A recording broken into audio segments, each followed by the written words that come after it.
Thank you. Recording in progress. Hare Krishna, Prabhu. Hare Krishna. Welcome all of you to the pranams. Hare Krishna. Jannath Baldeswara Mai ki jai. Nrsimhadev Bhagwan ki jai. Panchatattva ki jai. Shad Goswami ki jai. Guru Parampara ki jai.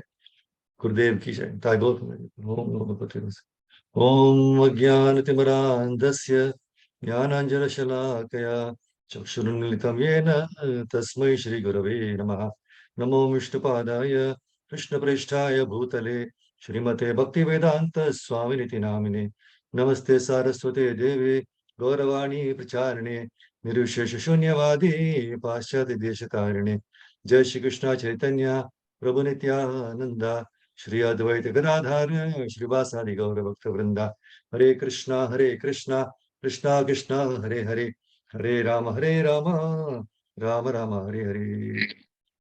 So today we will be taking from Bhagavad Gita, 7th chapter, verse number 7. So let us recite.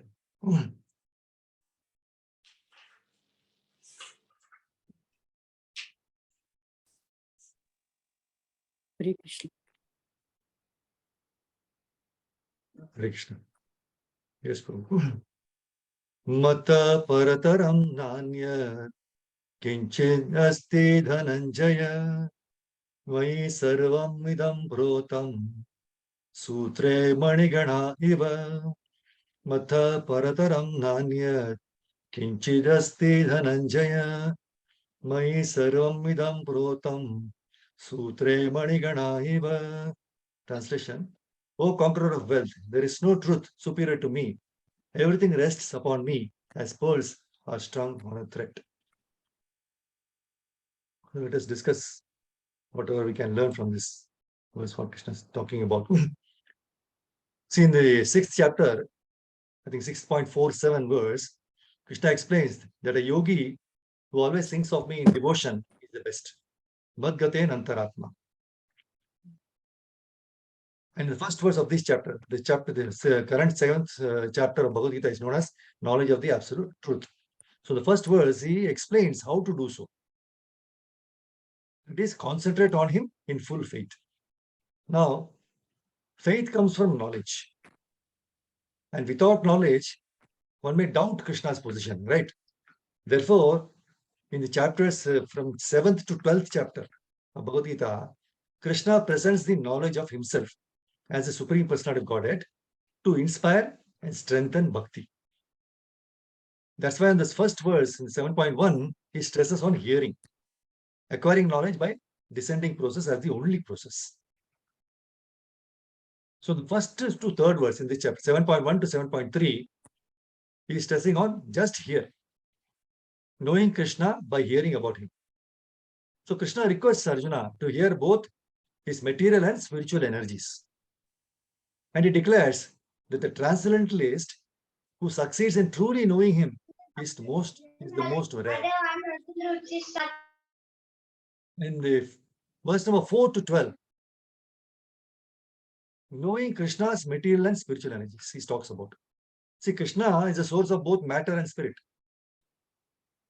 and can be seen in the world when we view all existence as a combination of Krishna's material and spiritual energies. And he's also the active essence of everything, correct? See, although Krishna is not under his energies, the three modes, all else in material existence is manifested by combination of goodness, passion, and ignorance. So we can see, Krishna is the ultimate controller. So if you know that he is ultimate controller, so learn to tolerate. We should know that in everybody's heart, Krishna is situated as Paramatma. So then why can't we behave as if Krishna is situated everywhere? We have that realization, but we have to translate it into the hearer's language, the person who's hearing in his language. So just tell them, Mata parataram nanyat kinchidasti dhananjaya. That is the 7.7 verse which we recited now. Where he says, apart from me, Krishna is telling, apart from me, nothing exists on this planet or anywhere. So everywhere Krishna is there. See, we definitely believe that not even the leaf of the tree moves without his permission. So without his permission, is somebody going to trouble us? Somebody is already troubling. Without his permission, or he or she will not trouble us. That way, we excuse him or her, and then they calm down.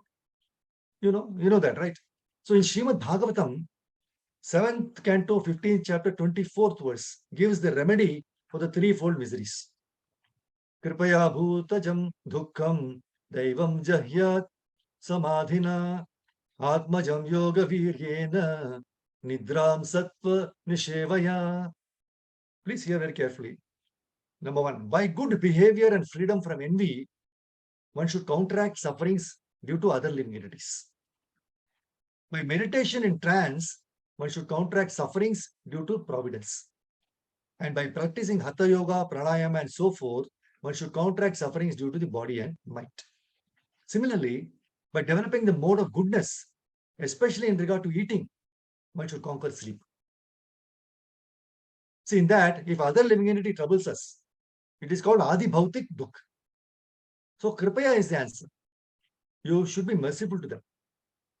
See, all along, Prabhupada was very merciful to everyone. That is why Krishna is established. This is the practical example in front of us. Unless the tolerance is there, how can we do it? See, always the good sense of the hearers must be instigated. We should try to touch their good sense. So as soon as we touch the good sense, they understand themselves that Krishna is situated in everybody's heart. So why can't they understand if Krishna is there in the heart of everyone? So our way is to instigate that sense. Only because they don't have the knowledge that they have Krishna with them. Bhakti begins as soon as we desire to do devotional service. Bhakti begins as soon as we desire to do devotional service. So this reminds of the verse in Bhagavatam 1:18:7 that in Kali Yuga, Kushalani Ashu Siddhyanti Netarani Kritani Yat. That in this age of Kali, auspicious things produce good effects immediately. What is it? In this age of Kali, auspicious things which we do, it produces good effects immediately. But whereas inauspicious acts must be actually performed to render effects. If you think of inauspicious things, it will not have any effect. But if you actually do that inauspicious thing, then it will have its reactions. See, we all have the satsangs, every weekend, Sunday program, Sunday feast and all, right? So satsangs in the weekend is the capital for the rest of the week. In Bhagavad Gita 7.7, which we recited now, Mata Parataram Nanyat Kinchidasi Dhananjaya. So Krishna says to Arjuna in Bhagavad Gita that apart from me, nothing exists here. You realize it more when you try to connect yourself with him. All of you can realize it more when you try to connect yourself with Krishna. See, we are all trying to connect with Krishna because we got up early in the morning and came to Mangalarti and started chanting, right? Because we had the idea that we are going to attend this Bhagavad Gita class. So when we come, we have to come in nice dhotis, come in nice saris, because this is Krishna's place. We don't dress in any other dresses here. So be Vedic in your behavior. Be very humble. Be very submissive, so that you can get something from this place. And this is your capital for the rest of the week. For what? To undergo the whole torture under the grinding machine of the material existence. Material existence is a grinding machine. It grinds you for the whole week. And you're just relieved by coming here. So this is the best way to put our mind at rest. Otherwise, we're always agitated. There is no Krishna as soon as the material existence is there. All the material things are in front of us and they're all agitating. They are anti-human existence. So the goal of human existence is to carry on the devotional service throughout the day and night. But of course, we have to maintain ourselves, no doubt. Do your work very nicely. Whatever work you are doing, please be very careful that you're doing it very honestly. See, don't look at this to salary you get. It doesn't matter what fruits you get. But be very careful to perform these activities very carefully so that you're completely satisfied of your work also. And satisfaction gives you the happiness. See, in the 10th canto of Srimad Bhagavatam, we find that the demigods offer selected wonderful prayers to please Lord Krishna in the womb of Devaki Mata. And the first verse of those prayers is 10 to 26. It's a very beautiful prayer to recite and remember. Satyavritam satya param trisatyam satyasya yonim nihitam cha satye satyasya satyam vrita satya netram satyatmakam tvam sharanam prapanna. So the demigods, they prayed, "Oh Lord, you never deviate from your vow, which is always perfect, because whatever you decide is perfectly correct and cannot be stopped by anyone." Being present in the three phases of cosmic manifestation, creation, maintenance, and annihilation, you are the supreme truth. Indeed, unless one is completely truthful, one cannot achieve your favor, which therefore cannot be achieved by hypocrites. You are the active principle, the real truth in all the ingredients of creation, and therefore you are known as Antaryami, the inner force. You are equal to everyone, and your instructions apply for everyone, for all time. You are the beginning of all truth. Therefore, offering our obeisances, we surrender unto you. So kindly give us protection. What a beautiful verse. See, actually, in this verse, there are 8 qualities of the Lord. And if we simply remember and abide by these instructions, our perfection in life is guaranteed. Of course, all the 8 qualities cannot be described. We don't have much time. I'll just describe 3 of the qualities, which will give an idea. So first one was Satya Vratam. The personality of Godhead who never deviates from his vow. See, as stated in Bhagavad Gita, Krishna descends upon this material world just to protect the pious and destroy the impious. That is his vow. The demigods could understand that the Lord had taken his residence within the womb of Devaki to fulfill this vow. Thus, the Lord never deviates from his vow, but we always deviate. We proudly call ourselves preachers, Shastris. We know the scriptures, Bhagavad Gita, Bhagavatam. So if somebody asks us why we did not keep our vow, then we say, "Oh Prabhu, it's all Kali Yuga." So it is very difficult to be strict with our vows. Thus we blame Kali Yuga for our deviations, and that is our foolishness. We take Kali Yuga's help to remain lazy. Krishna's instruction is that whatever vow we take, we should try to be very serious about it. So this is Satya Vritam. The second is Satya Param. He is the absolute truth. That's what we are reading, knowledge of the absolute truth in this chapter, right? See, absolute truth means that except him, there is nothing. Krishna says to Arjuna in the 7.7, Mata Paratam Nanyat, O conqueror of birth, there is no truth superior to me. Everything rests upon me as pearls are strung on a thread. So everything is Krishna. So whatever some living entity may trouble us, it is Krishna. Some may praise us, it is Krishna. Some may help us, it is Krishna. Some may try to destroy us, it is Krishna. So this way, we escape all the enmity. Seeing Krishna, we don't have any enemies, Ajata Shatru.